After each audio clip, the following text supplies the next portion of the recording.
Okay, save. Okay, now let's see from here if we want to create surface. Okay, the top points will be located at the input data. And then the top skeleton will be get limits from selected. Okay, so instead of using polygon, I should have selected points. Okay, so yeah, you can see now the anticline, the upper anticline. It's beautiful, right? And then to make the lower anticline, I will just remove here to clear the result surface. And then I will make base points to be the input and then base skeleton to be the limit. Click apply or click OK. So now I have two anticlines. Okay. And I can call it top surface, right? So because it is surface, so top surface. Okay. Yeah. Some resolution issue.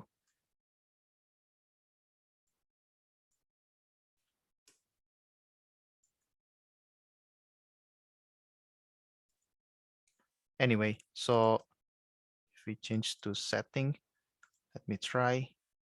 I just want to reach my apply and OK button. This one, I will call it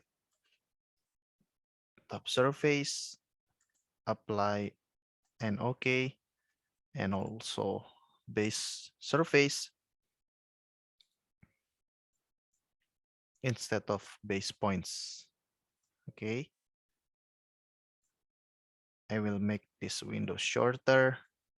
Sometimes if you don't use the proper resolution, this issue can happen. All right, so now I have the upper anticline and lower anticline, but still it's surface. We should make horizon from it. Okay, so if I untick and also the top points like this, okay, and if you want to hide the axis, it will be like this. And also if you go to the model, uncheck the top, so you have this one. By the way, you can also show the edges or still like this, by the way. Okay, so we should create horizon from hit. So to make horizon, we will go to corner point gridding in processes, corner point gridding, make horizons. Okay.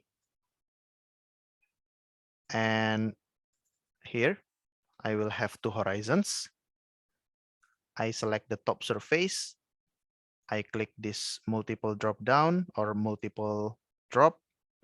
Now I click this one. So now the top surface will be the top horizon. Base surface will be base horizon. Click apply. Okay, and click OK. So if you go to the model, you will have horizon. If you untick the top surface and base surface, you will still maintain the horizon. Okay. And then if you click edges, you will have the edge.